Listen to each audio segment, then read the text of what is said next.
కీర్తనలు 6, 6వ కీర్తన 9వ వచనము అందరం కలిసి చదువుకుందాం. 6వ కీర్తన 9వ వచనము అందరం కలిసి చదువుకుందాం. యెహోవా నా విన్నపము ఆలకించినాడు, యెహోవా నా ప్రార్థన అంగీకరించును. ఈ వాక్య భావం ద్వారా ప్రభు కొద్ది సమయం మనతో మాట్లాడును గాక. యెహోవా నా విన్నపము ఆలకించున్నాడు, యెహోవా నా ప్రార్థన అంగీకరించును. రాజైన దావీదు చేసిన ప్రార్థన. ప్రభు మన యొక్క విన్నపము ఆలకిస్తాడు, అంచితమైతే అంగీకరిస్తాడు. మనం అనేక విన్నపాలు ప్రభు దగ్గర చేస్తాము. మన విన్నపము ఆలకించకుండా ఉండే కారణం ఒకటే. ఏంటిది? యెషయా గ్రంథం 59వ అధ్యాయం 2వ వచనం. మన పాపములు ఏం చేస్తాయంటే మన విన్నపం ఆలకించకుండా అడ్డుపడుతుంది. 59వ అధ్యాయం యెషయా గ్రంథము 2వ వచనం.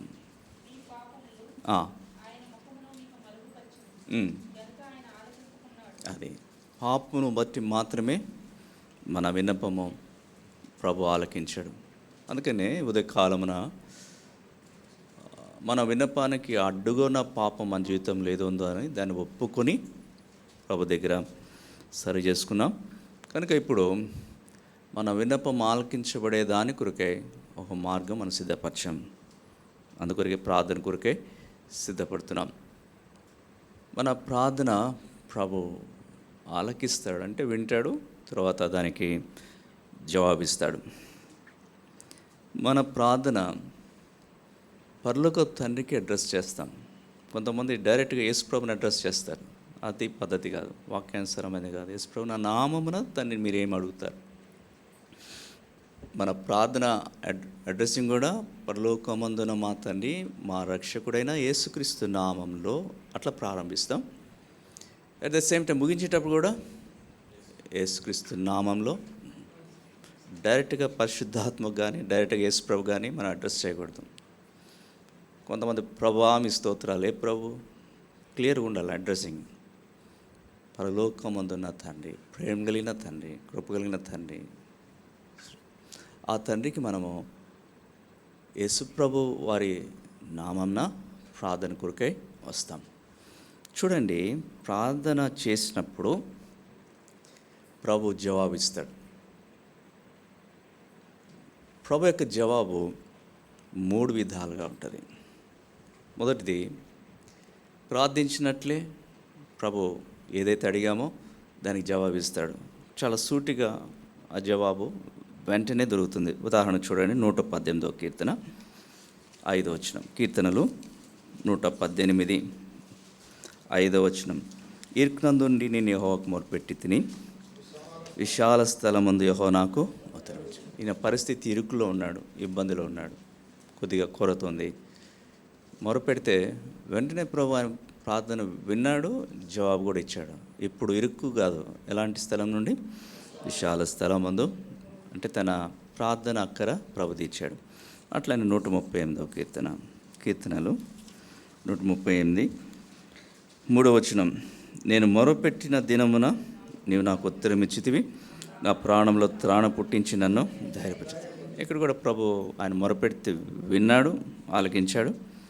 ఆలకించినట్లే ఆయనకి జవాబు ఇచ్చాడు, ప్రభు ధైర్యపరిచాడు. కనుక చాలాసార్లు ఎక్కువ పర్యాలు ప్రభు మన ప్రార్థనకు జవాబు ఇట్లా అని ఇస్తాడు. అయితే ప్రతి ప్రార్థనకు జవాబు ప్రభు ఎదురు పొందాలంటే ముఖ్యంగా మన ప్రార్థన ప్రభు అంగీకరించి మనకు సహాయపడాలంటే మొదటగా ప్రార్థించేవారు మన జీవితంలో ఆయనకు మొదటి ప్రాధాన్యత ఆయనకి ఇవ్వాలి. ప్రభువే చెప్పాడు కదా కొండ మీద ప్రసంగంలో, ఇవన్నీ కావాలని మీ పరలోక తండ్రికి తెలియదు. కాబట్టి మీరు మొదట ఆయన రాజ్యమును నీతిని మొదట వెదుకుడి, అప్పుడు అవన్నీ మీకు. ముఖ్యంగా భౌతికపరమైన అక్కల గురించి, తినుట విషయమే కానీ, త్రాగుట విషయమే కానీ, లేకపోతే ధరించుకునే విషయమే కానీ, ఈ లోక సంబంధమైన భూ సంబంధమైన మన అవసరతలు ప్రభు ఎరిగిన వాడే వాటి యొద్ద ఆయన యొద్దను మనం పొందడానికి ఆయన రాజ్యమును నీతిని వెతుకుట.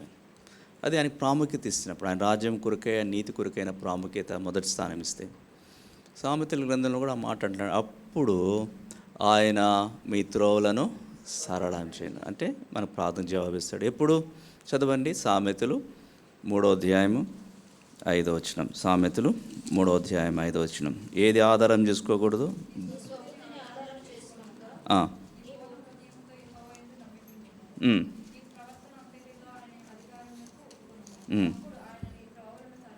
ఒకటేమో తీసేస్తున్నాం, స్వబుద్ధిని పక్కన పెడుతున్నాం, ఒకదాన్నేమో అంగీకరిస్తున్నాం. దేన్ని?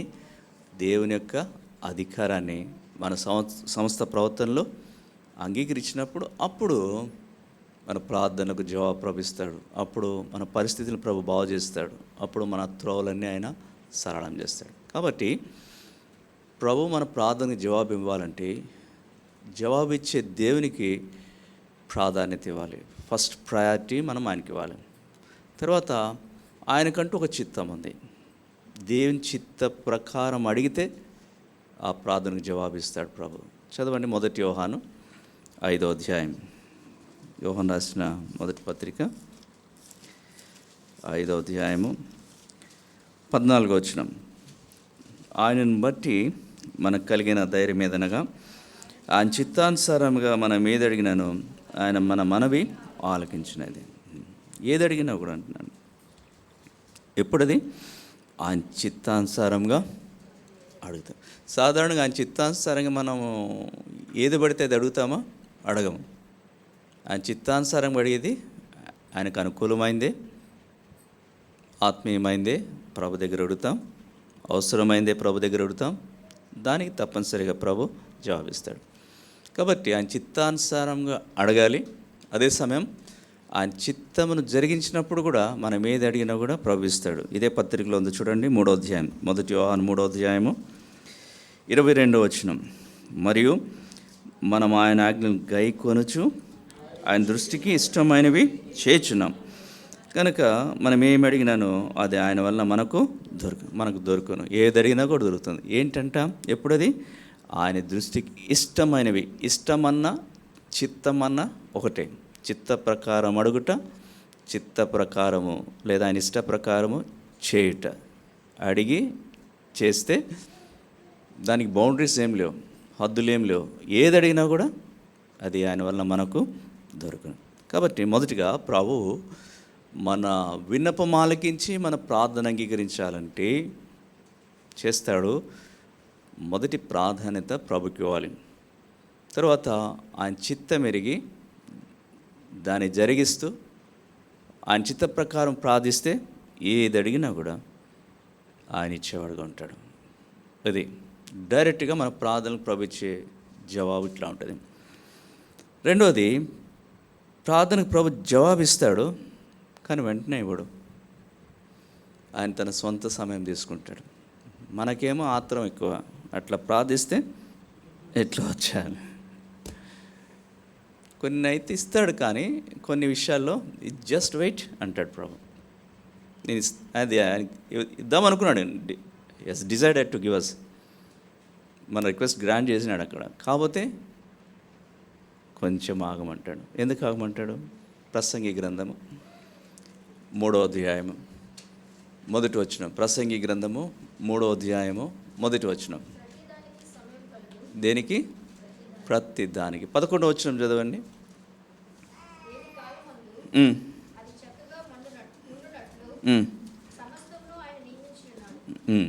దేని కాలమందు అది చక్కగా ఉండినట్లు, సమస్తం అంటే మన ప్రార్థనకు అవసరమైన జవాబు కూడా ఆయన నిర్ణయించినాడు.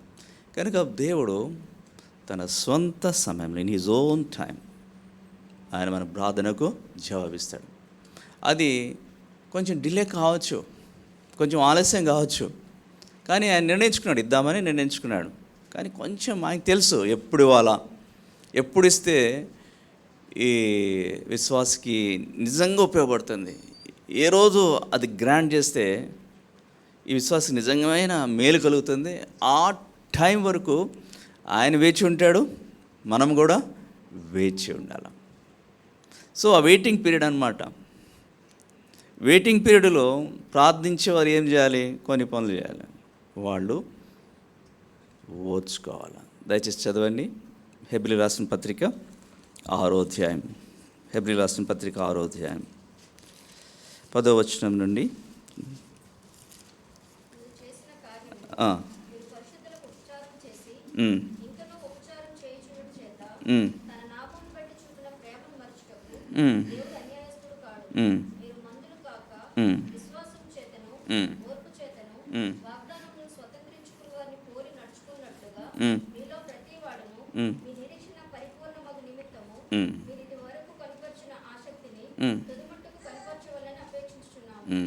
మీరు ఇదివరకు కనపరిచిన ఆసక్తిని తుదమట్టుకు కనపరచు. మీకున్న ఆసక్తి కోల్పోవద్దు.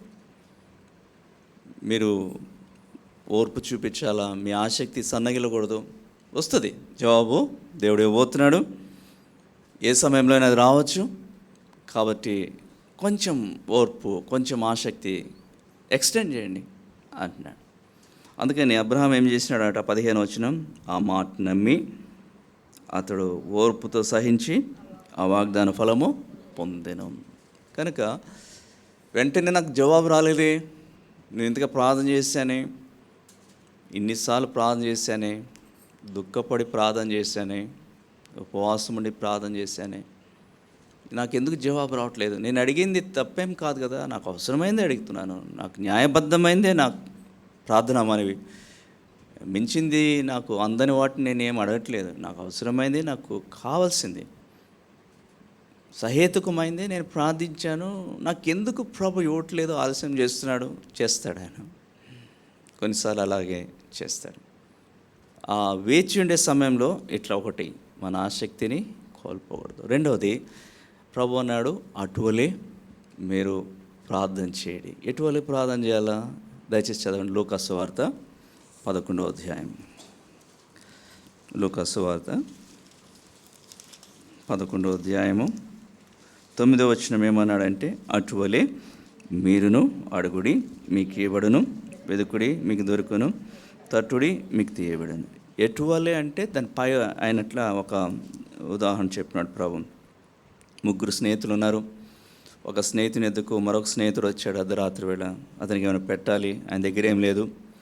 పక్కనే తన స్నేహితుడు మరొక స్నేహితుడు ఆయన దగ్గరికి వెళ్ళి ఆయన అడుగుతున్నాడు. ఎట్లా అడిగాడు? ఒక మాట రాయబడింది 8వ వచనం, అతడు తన స్నేహితుడైనందున లేచి ఇవ్వకపోయినాను, అతడు సిగ్గుమాలి మాటి మాటికి అడుగుట వలన లేచి అతనికి కావలసినవన్నీ ఇచ్చును అని మీతో ఎట్లా అడిగినాడట? మాటి మాటికి. He kept on asking, he kept on seeking, he kept on knocking. మాటి అడుగుతూ రావాలి, వెతుకుతూ రావాలి, తట్టుతూ రావాలి. కనుక నాకు ప్రభు ఇంకా ఆలస్యం చేస్తున్నాడు, నేను ఇంకా ప్రార్థించి ఏం లాభము, నేను మానేస్తాను, ప్రభు విన్నాడు కదా, ప్రభు తెలుసు కదా అనుకోకూడదు. ఇచ్చు వరకు, పొందు వరకు అడుగుతూ రావాలి. మాటికి అడిగిన కారణాన్ని బట్టి అతను పొందాడు. అప్పుడు ప్రభు అంటున్నాడు అట్లా అడగాలి, మీరు అలా అడగండి అని ప్రభు చెప్తున్నాడు. కాబట్టి కొన్ని సందర్భాల్లో ప్రార్థనకు జవాబు రావటము ఆలస్యం కావచ్చు. ప్రభు మనకు ఓర్పు నేర్పిస్తున్నాడేమో, ఇంకా కనిపెట్టడం నేర్పిస్తున్నాడేమో, నిరీక్షణ నేర్పిస్తున్నాడేమో. ఏమి నేర్పిస్తున్నాడు?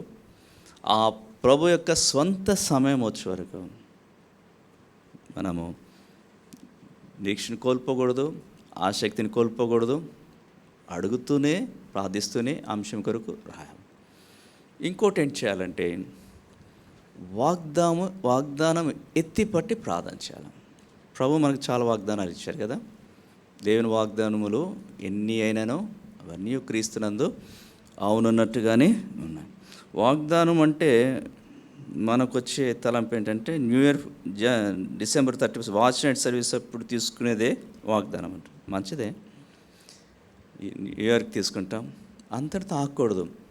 దేవుని బిడ్డలంగా ప్రతి ముఖ్యమైన విషయంలో ప్రభు యొద్ద వాగ్దానం పొందాలి. నీకు ఒక అవసరమైన నీడ్ ఉంది, అది నీ ఉద్యోగపరం కావచ్చు, నీ స్టడీస్ పరం కావచ్చు, నీ ఫ్యూచర్ విషయమే కావచ్చు, మినిస్ట్రీ విషయమే కావచ్చు, ఒక చాలా ఇంపార్టెంట్ మ్యాటర్. దాని విషయం ప్రభు దగ్గర నుండి నువ్వు జవాబు పొందాలి. అప్పుడు ఏం చేయాలంటే, ప్రభు నాకు ఒక వాగ్దానం ఇవ్వండి, ఈ విషయంలో నాకు ఒక వాగ్దానం ఇవ్వండి అని ప్రార్థించాలి. తప్పనిసరిగా ప్రభు నీకు ఆ విషయంలో ఒక రిలవెంట్ ప్రామిస్ ఇస్తాడు. నీ పరిస్థితికి నేను అడిగే అక్కడికి తగిన ఎగ్జాక్ట్ ప్రామిస్ ప్రభు నీకు ఇస్తాడు. అది నీ క్వైట్ టైంలోనే కావచ్చు, లేకపోతే ఏదైనా మందిరంలో ఎవరైనా వాక్యం చెప్తున్నప్పుడే కావచ్చు, లేకపోతే నువ్వు దాని గురించి ఆలోచిస్తున్న ఒక థాట్ ప్రభు నీకు సంభవం అదా ఏదో విధంగా నీ పరిస్థితికి నీ నీడికి అవసరమైన వాగ్దానం ప్రభు నీకు ఇస్తాడు. అప్పుడు ఈ సమయంలో ఈ విషయమై ప్రభు నాకు ఇచ్చిన వాగ్దానం ఇదే అని దాన్ని నోట్ చేసుకోండి, అది గుర్తుపెట్టుకోండి. ఆ అంశం కొరకు ప్రార్థించినప్పుడల్లా ఈ వాగ్దానం ఎత్తిపట్టి ప్రార్థన చేయాలి. This is a good spiritual exercise. దీన్ని అభ్యసించాలి.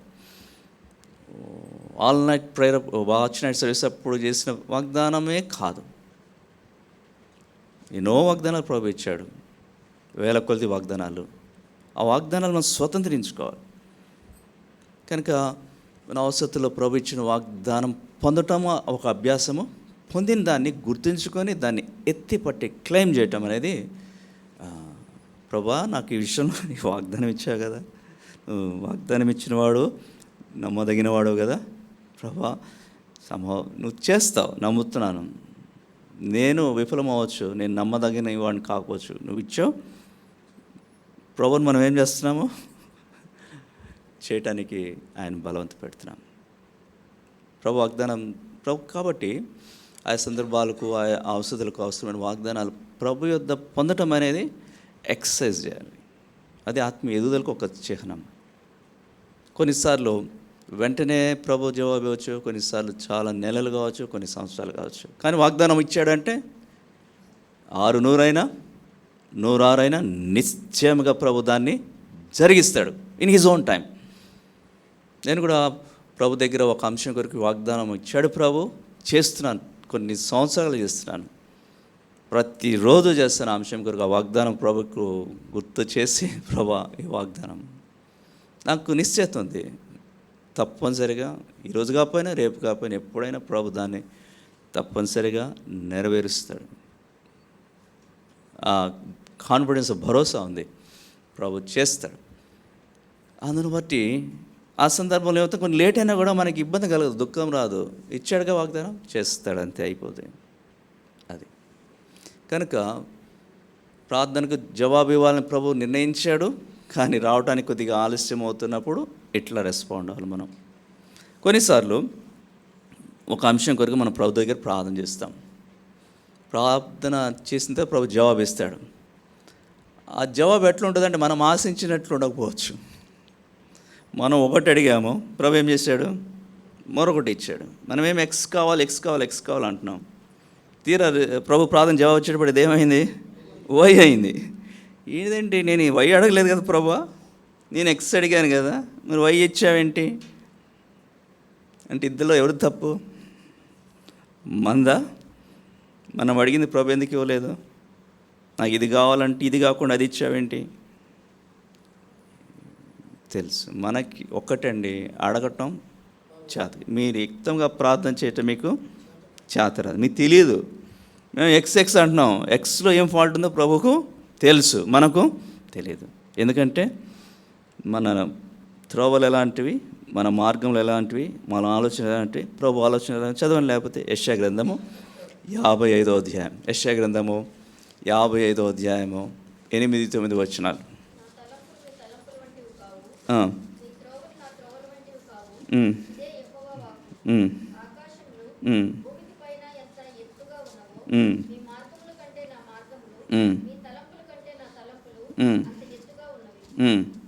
అది కదా, ప్రభు మార్గములు కానీ ప్రభు ఆలోచన కంటే ఎంతో ఉన్నతమైనవి. అనంత జ్ఞానం కలిగిన దేవుడు. మనకేమో అడగటం చేత రాదు, ఇదే గొప్ప అనుకుంటున్నాం. ఎక్సే చాలా గొప్పది, ఎక్సే శ్రేష్టమైంది. ప్రభు చూసినప్పుడు అరే వీడికి ఎక్స్ కంటే వై అయితే చాలా బాగుంటుంది, వై అయితే ఎంతో మంచిది, ఇదైతే బాగుంటుందని ఇస్తాం. కాబట్టి మనం అడిగినట్లు ప్రభు ఇవ్వకపోయినా, మనం ఆశించినట్లు ప్రభు ఇవ్వకపోయినా, మరొక రీతిగా దేవుడు ఇచ్చాడంటే అది మనకు మేలైనది, శ్రేష్టమైనది, ఉత్తమమైనదని హృదయపూర్వకంగా స్వీకరించాలి. అంతే గుణకూడదు. ఏంటి ఇది అడిగితే అది ఇచ్చావు, ఇలా చేయమంటే అలా చేసావు, తెలియదు మనకి ఛాత్రాయుక్తంగా ప్రార్థన చేయటం. శ్రేష్ఠుడైన దేవుడు తన అనంత జ్ఞానం చొప్పున మనకి ఏది మేలైందో అదే ఇచ్చాడని సంతోషంతో స్వీకరించాలి. ఒక్క సంఘటన నా జీవితంలో జరిగింది చెప్తాను మీకు. నేను జాబ్కు ఉద్యోగం వచ్చినప్పుడు నాకు న్యూ ఇండియా అష్యూరెన్స్లో సరే నా మెడికల్ టెస్ట్ అయిపోయింది. ఇక పోస్టింగ్స్ కొరకే నేను ఎదురు చూస్తుంటే నేనేమనుకున్నా అంటే మా ఊర్లోనే ఆఫీస్ కూడా ఉంది. మా ఊర్లోనే ఇప్పుడు తల్లిదండ్రులు ఎట్లంటే అక్కడే చదువుకోవాలా, అక్కడే ఉద్యోగం చేసుకోవాలా, అక్కడే పెళ్లి చేసుకోవాలి, మా నాన్న అక్కడే సేవ చేయాలంటాడు. ఇలా ఉంటుంది న్యాచురల్, వాళ్ళ ఆశ ఎలా ఉంటుంది. మా ఊర్లో ఆఫీస్లో మేము కనుక్కుంటే అక్కడ వేకెన్సీ లేదు, వేరే చోటే పోస్టింగ్ వస్తుందని చెప్పారు. ఎందుకంటే ఆల్రెడీ అక్కడ మా ఊరికి సంబంధించిన ఆయన వేరే ప్రాంతంలో చేస్తున్నాడు, ఆయన ట్రాన్స్ఫర్ రిక్వెస్ట్ చేస్తాడు. ఆయన సీనియర్ కాబట్టి ఇప్పుడు ఆయనకి ఇస్తారు. తర్వాత ఎప్పుడైనా దూర ప్రాంతంలో ఉంటే నాకు తర్వాత రావచ్చు మా ప్రాంతానికి. సరే మాకున్న ఆలోచన ప్రకారం మేము అనుకున్న మాకు వచ్చిన సమాచారం ప్రకారము విజయవాడలో కానీ లేకపోతే ఒంగోలులో కానీ పోస్టింగ్ రావచ్చు అనుకున్నాం. ఈ రెండు ప్రాంతాల్లో అక్కడ వేకెన్సీ కూడా ఉంది, అక్కడ రావచ్చు అనుకున్నాం. తీరా పోస్టింగ్ ఆర్డర్ వచ్చేటప్పటికి అది విజయవాడ కాదు, ఒంగోలు కూడా కాదు, తాడేపల్లిగూడెం. అసలు నెవర్ ఎక్స్పెక్టెడ్ తాడేపల్లిగూడెం. అసలు ఎప్పుడు తాడేపల్లి గురించి కూడా మాకు తెలియదు. ఇది మేము చాలా ఆశ్చర్యపోయాము. ఆల్మోస్ట్ వచ్చేస్తుంది అయితే విజయవాడ ఒంగోలు, ఎక్కడే దగ్గరగా అది మంచి ఫెలోషిప్స్ కూడా ఉన్నాయి అక్కడ అనుకున్నాం. ఇప్పుడేమో ఎక్కడ వచ్చింది తాడేపల్లి కూడా. ఎవరు మాకు తెలియదు, అసలు ఎలాంటిది కూడా తెలియదు. అది గోదావరి డిస్ట్రిక్ట్, మాదేమో ప్రకాశం డిస్ట్రిక్ట్. కానీ వదులుకోలేముగా ఉద్యోగం. వెంటనే వెళ్ళి నాకు ఎవరు తెలియదు తాడేపల్లి కూడా వెళ్తే దేవుని యొక్క తలంపులు ఎంత గంభీరములు, ఎంత ఆశ్చర్యములు. వెళ్ళిన తర్వాత దేవుని యొక్క ఉద్దేశము నెరవేర్చుకున్నాం. సరే అక్కడికి వెళ్ళిన తర్వాత నూతన ప్రాంతం ప్రభు అక్కడ ఉద్యోగంలో జాయిన్ అయినాం. అక్కడ సహవాసంకి వెళ్ళిన తర్వాత దేవుడు అసలు ఉద్యోగం కంటే ముఖ్యంగా సేవా పరిచర్య కొరకే ఆ స్థలం నన్ను తీసుకువెళ్ళినాడేమో అనిపించింది.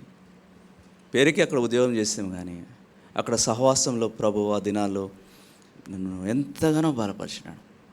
మేము వెళ్ళి కూర్చున్నప్పుడు బ్రదర్ అన్నాడు, అక్కడ నడిపించే బ్రదరు, దీనిని ఆదరించు దేవుడు తీతు రాకు వాళ్ళు మమ్మల్ని ఆదరించును, ఈ వాగ్దానం ఇచ్చాడు బ్రదర్, మీరు రావటం ద్వారా అన్నాడు. మరొక సేవకుడు ఆయన ప్రార్థన చేస్తూ వచ్చాడంట, ఒక బ్రదర్ని మా మధ్య పంపించండి, మాకు పరిచయలో నీడుంది అని ప్రార్థన చేసినాడట. అట్లానే ఆశ్చర్యకరంగా ప్రభువుని తీసుకెళ్ళిన. అక్కడ ఉన్నప్పుడే నాకు మ్యారేజ్ అయింది. ఆ దినాల్లో ప్రభువు మమ్మల్ని పరిచయలు బాగా బలపరిచినాడు, విస్తారంగా పరిచయం చేయడానికి సహాయపడ్డాడు. ఫీబీని కూడా దేవుడు ఆ రోజుల్లో సండే స్కూల్ పరిచయలు బలంగా వాడుకున్నాడు. సండే స్కూల్ పరిచయలో అనేక మంది పిల్లలు రక్షించబడ్డారు. ఎట్లా ఉండేదంటే రక్షణ పొందిన ముందు ఆరాధన అంటే ముందు సండే స్కూల్ పిల్లలు ఆరాధన చేసి సండే స్కూల్కి వెళ్ళేవారు. ఈరోజు వాళ్ళంతా దాదాపు 30 సంవత్సరాలు అవుతుంది. ఈరోజు వాళ్ళంతా పెద్దోళ్ళు అయిపోయారు, ఉద్యోగాలు చేస్తున్నారు. వాళ్ళ పిల్లలు కొంతమంది అబ్రాడ్లో ఉన్నారు. వాళ్ళు కలిసినప్పుడల్లా ఆంటీ ఆ రోజు సండే స్కూల్లో మీ పరిచయ ద్వారా ప్రభువును రక్షించినాడు.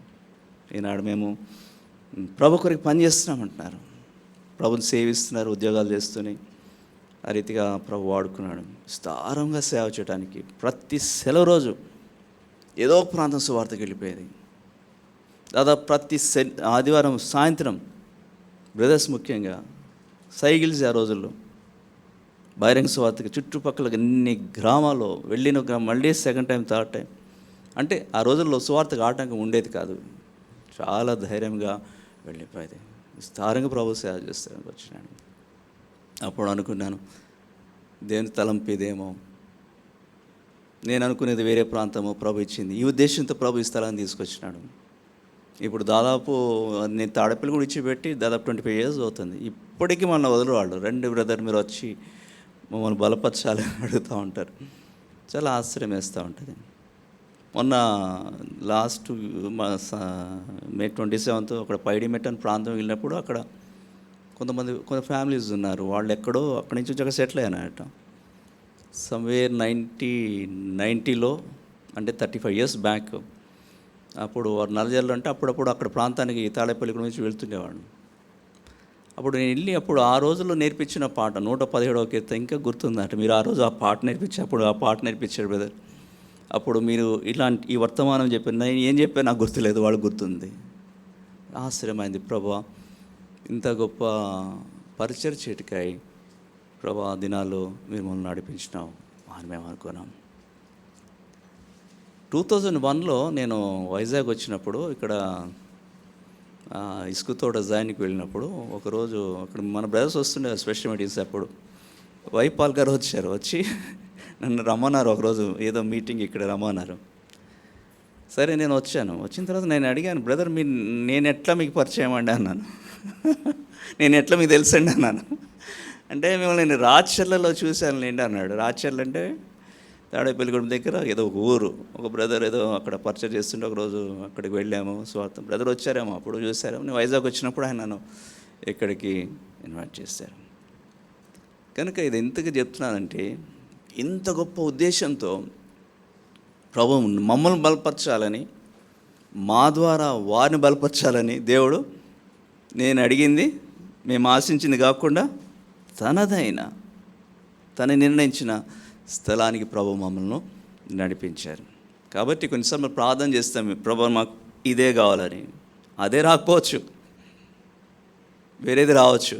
వేరేది వచ్చిందంటే దాని అర్థం ఒకటే, మనం అడిగిన దానికంటే ఇది శ్రేష్టమైంది, ఇది ఉత్తమమైంది.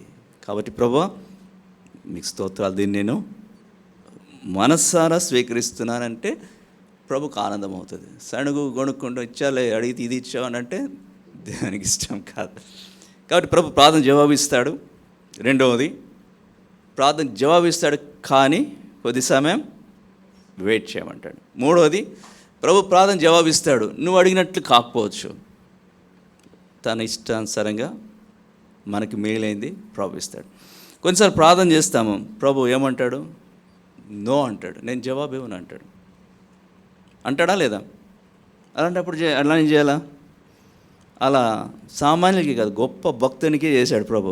ఎవరు? అపోస్తలుడైన పౌలు. ఆయన ప్రార్థన చేస్తే ఏమన్నాడు ప్రభు? No, your request is not granted అన్నాడు. అంతే. చదవండి, లేకపోతే 2 కొరింథీ 12వ అధ్యాయం. ఆయన ఎన్నిసార్లు ప్రార్థన చేశాడు? ఏమన్నాడు ప్రభు? 2 కొరింథీ 12వ అధ్యాయం 9వ వచనం. లేకపోతే 7వ వచనం నుంచి చదవండి సిస్టర్.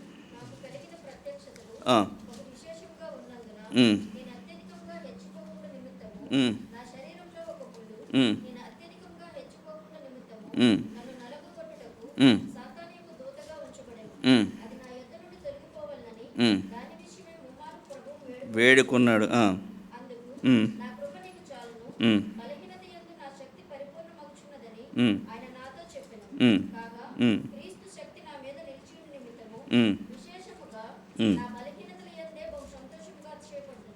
చాలండి. కాబట్టి ఇక్కడ చూసారా, ఆయనకు ఒక నీడ్ ఉంది, ఒక ముళ్ళు ఉంది. ప్రార్థించాడు, 3 సార్లు ప్రార్థించాడు, కానీ ప్రభు ఆ ప్రార్థనకు జవాబు ఇవ్వలేదు. కానీ ఏమి ఇచ్చాడు? 2 ఇచ్చాడు. సరిపడినంత కృపనిచ్చాడు, నా కృప. రెండవది, దేవుడు తన శక్తిని ఆయన మీద ఉంచాడు. చాలండి 2. మనం అడిగినది ప్రభు ఇవ్వకపోయినా ఈ 2 ఉంటే చాలు.